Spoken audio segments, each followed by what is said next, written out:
Bueno, ¿qué tal a todos los que estén viendo en vivo? Un saludo bien grande. Hoy vamos a estar hablando acerca de variadores de frecuencia. Bueno, los variadores de frecuencia están cada vez más presentes en la industria y los vamos a encontrar por todos lados, desde ascensores, bombas de agua, puentes grúas y un montón de aplicaciones, dado que tienen un montón de ventajas al uso de otras tecnologías que se usaban antiguamente, por ejemplo, para variar la velocidad de los motores.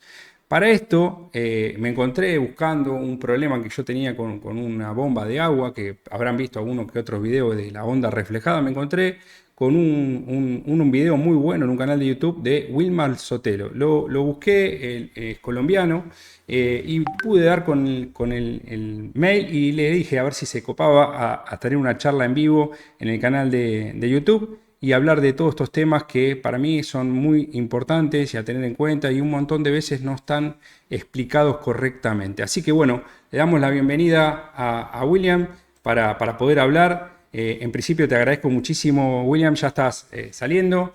Estuvimos haciendo unas pruebitas ahí de audio, espero que salga todo perfecto. Y bueno, te agradezco muchísimo que estés acá con nosotros. Y contame un poquitito acerca de vos, que te dedicás en la parte de variedad de frecuencia, ¿en qué parte específica estás? Bueno, Ramiro, ¿cómo has estado? Bien, bien, todo tranquilo. Bueno, muchas gracias, muchas gracias. Solo como para un pequeño detalle, mi nombre es Wilmar Sotelo. Wilmar Wilmar Soter. Sotelo. Pues actualmente estoy por acá en Viena, Austria, ¿sí? Yo soy ingeniero electrónico de la Universidad Nacional de Colombia. Salí hace ya unos 16 años que terminé mi universidad, ¿sí? Y bueno, y tan pronto terminé la universidad, pues enganché en Schneider Electric. Sí, es una gran compañía. Y desde entonces, pues estoy trabajando acá en Schneider. Bueno, inicié en la parte de variación de velocidad. Ah, directo Al a principio. variadores de velocidad. Sí, Ya, sí, ahí. sí, sí, ¿Y exacto. también estuviste en la parte de calidad de energía un poco o no? Sí, sí, sí, pues arranqué con variación de velocidad en la parte de servicios, ¿sí? Entonces toda la parte de diagnóstico, reparación, etcétera. Y después trabajé en la parte de subestaciones eléctricas, tanto en baja tensión como en media tensión, todo lo que tiene que ver con comisionamientos y pruebas avanzadas de protecciones, switchgears, etcétera. Y de ahí salté a la parte de eficiencia energética. Entonces estuvimos haciendo varias auditorías de eficiencia energética en aquella época, mucho con la implementación de una legislación que estaba en Colombia muy famosa, que era la CREC 024, con las principales empresas de energía eléctrica del país. Y bueno, y después empecé a trabajar, como tú dices, comencé a trabajar con la parte de Power Quality, de calidad de potencia. Entonces, todo lo que tiene que ver con dimensionamiento de filtros activos, de sistemas de compensación de factor de potencia, de análisis o estudios de calidad de potencia eléctrica, también todo lo relacionado con los diferentes fenómenos de compatibilidad electromagnética, Ah, pues muy que son interesante. como un poco más, sí, la parte un poco más general de lo que es el Power Quality.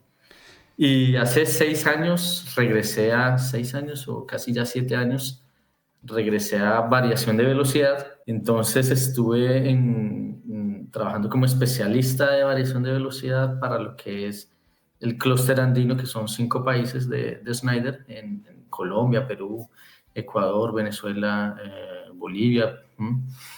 Y allí pues me dedicaba más a la parte de apoyar técnicamente la venta. Capacitar, ¿Sí? digamos, a la gente para que pueda hacer un buen uso de esta herramienta. Y contanos un poquito, porque yo trabajé 25 años en una fábrica de ventiladores y los ventiladores siempre tradicionalmente eran con correas y poleas y los consultores todos querían correas y poleas para poder variar la velocidad y el motor arranque directo y si era muy grande estrella triángulo y listo, se acabó el tema. Y los variadores de frecuencia quedaban para alguno muy exquisito porque eran carísimos, eran incomprables. Claro. ¿Cuáles son las ventajas? ¿Por qué uno pondría un variador de frecuencia, no? Sí, pues mira, pues una de las principales funcionalidades, o digo yo, La principal funcionalidad, el objetivo principal de un variador de velocidad es controlar dos parámetros fundamentales, que son el torque y la velocidad. Porque al final de cuentas, el torque y la velocidad son esos dos parámetros mecánicos que cualquier máquina va a percibir que provienen del motor. Entonces, el motor puede ser un motor eléctrico, puede ser un motor diésel, gas, cualquier cosa. ¿Sí? Pero al final, eso no lo sabe la máquina. La máquina puede ser un ventilador, una extrusora, una bomba, ¿sí? Una banda transportadora. Pero la máquina no tiene ni idea de quién la está empujando, de quién la está moviendo. Claro. La máquina lo único que percibe es que hay alguien que le está ofreciendo una fuerza, ¿sí? Y que esa fuerza se la está aplicando con determinada velocidad. Entonces, al final, como te comentaba, eso se puede hacer con cualquier tipo de motor, ¿sí? No necesariamente un motor eléctrico. Pero la gran ventaja que tiene trabajar con la electricidad es que hoy en día, con los fuertes avances que tenemos en electrónica de potencia, pues es posible controlar de manera muy precisa Por ejemplo, yo tanto me la fuerza acuerdo un como la caso velocidad. típico que teníamos era, por ahí tenías un motor que tenía acoplado algún elemento mecánico que tenía un momento de inercia muy grande. Y de repente si uno lo quería arrancar directo o en estrella triángulo, la corriente de arranque se disparaba. Lo mismo a veces para frenarlo, o sea, no había forma de frenarlo o el tiempo de frenado excedía, ¿no?, los límites. Entonces, a veces no había, una solución más barata era, por ejemplo, poner un soft starter, ¿no? Pero en Claro, esos casos era como muy mandatorio porque o te patinaban todas las correas. Hay unos equipos muy grandes, le ponían embragues hidráulicos, no sé si llegaste a ver, pero un embrague hidráulico también. gigante y costosísimo, ¿no? Y en esos casos se ponía el variador de frecuencia. Ya pasando un poquito a otro tipo de fenómenos. Bueno, hay varios puntos a tener en cuenta de lo que estás mencionando. El primero, la eficiencia, ¿sí? Entonces, cuando tratamos de cambiar la velocidad utilizando sistemas mecánicos, pues la eficiencia de estos sistemas mecánicos, pues normalmente es relativamente baja, ¿sí? Dependiendo del tipo de acoplamiento que uno tenga, que puede ser muchísimos, existen muchos tipos. Entonces, la eficiencia de estos acoplamientos mecánicos depende mucho también de la velocidad. Entonces, podemos estar hablando de eficiencias de transmisión del 60%, del 70%, del 80%, incluso casos donde la eficiencia de transmisión es del 50%. Entonces, las pérdidas energéticas son muy grandes, ¿sí?, cuando se usan los sistemas mecánicos para cambiar la velocidad. Entonces, pues imagínate, si uno está moviendo un motor grande, una máquina importante, ¿sí?, pues gran parte de la energía que uno está destinando a esa máquina, utilizando estos sistemas mecánicos, pues desafortunadamente se pierden en forma de calor. ¿Sí? Y que aparte requiere un más mantenimiento, porque tenés rodamientos, tenés poleas, tenés un costo. Primero que Por el supuesto. costo, cuando uno saca las correas, las poleas y los rodamientos, te termina siendo casi lo mismo por ahí que el variador, en cosas chiquitas. Por ejemplo, yo me acuerdo de ventiladores chiquititos que la potencia de, esto que vos decías, la potencia de mecánica consumida por los rodamientos, las correas, las poleas, todo eso, era más grande que incluso que la potencia del ventilador. Que necesitaba la máquina. Sí, Ajá. sí, No, sí. pero mira que hay algo muy importante para las personas que nos están escuchando, algo muy importante, y es que digamos, a pesar de que el variador es muy bueno y es muy eficiente, ¿sí?, de todas formas el variador no reemplaza, por ejemplo, a las cajas reductoras, Claro. ¿sí? Sí, sí. Es importante porque es una pregunta que me han hecho muchas veces. Me dicen, oye, yo puedo eliminar esta caja reductora y colocar un variador de velocidad. Claro, no, no. Bueno, es, Porque es, ahí es- la es- potencia no te va a dar o sea, uno tiene la potencia, unas RPM determinada, bueno, ahí hay ciertos límites, ¿no?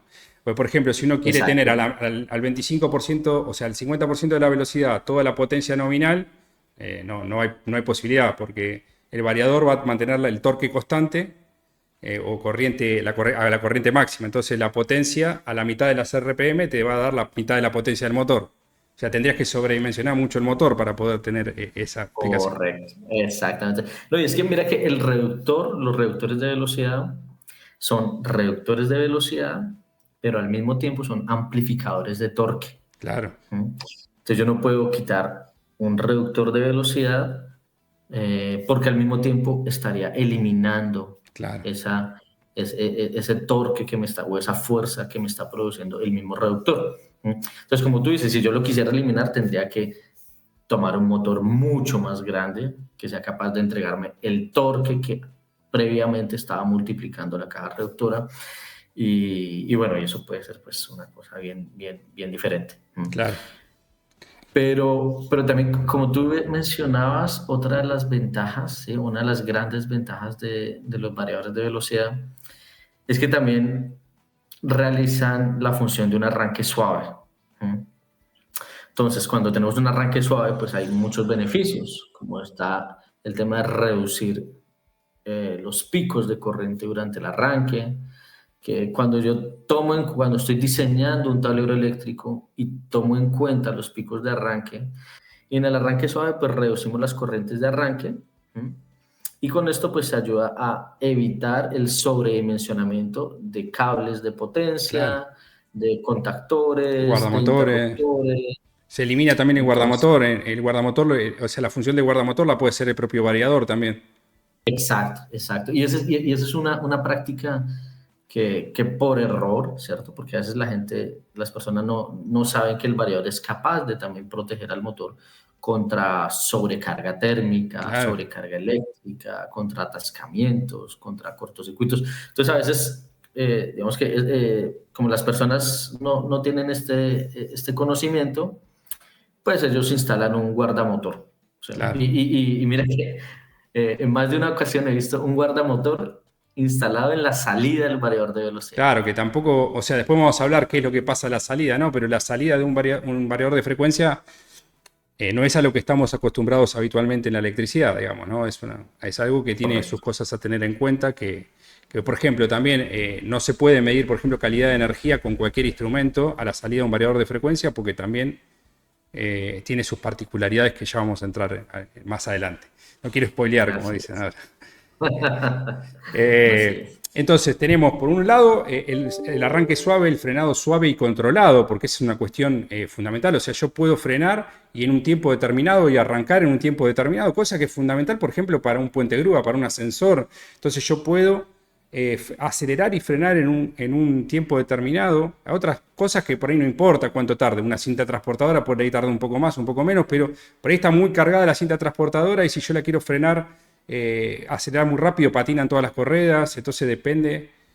Puedo tener también un control a lazo cerrado, que eso es algo también que yo vi aplicaciones que antes era exclusivo meter un servo o un motor paso a paso, que es mucho más costoso, más complejo, y después fueron reemplazados por sistemas de control con motores de variadores de Sí. frecuencia a lazo cerrado con un motor asincrónico trifásico típico.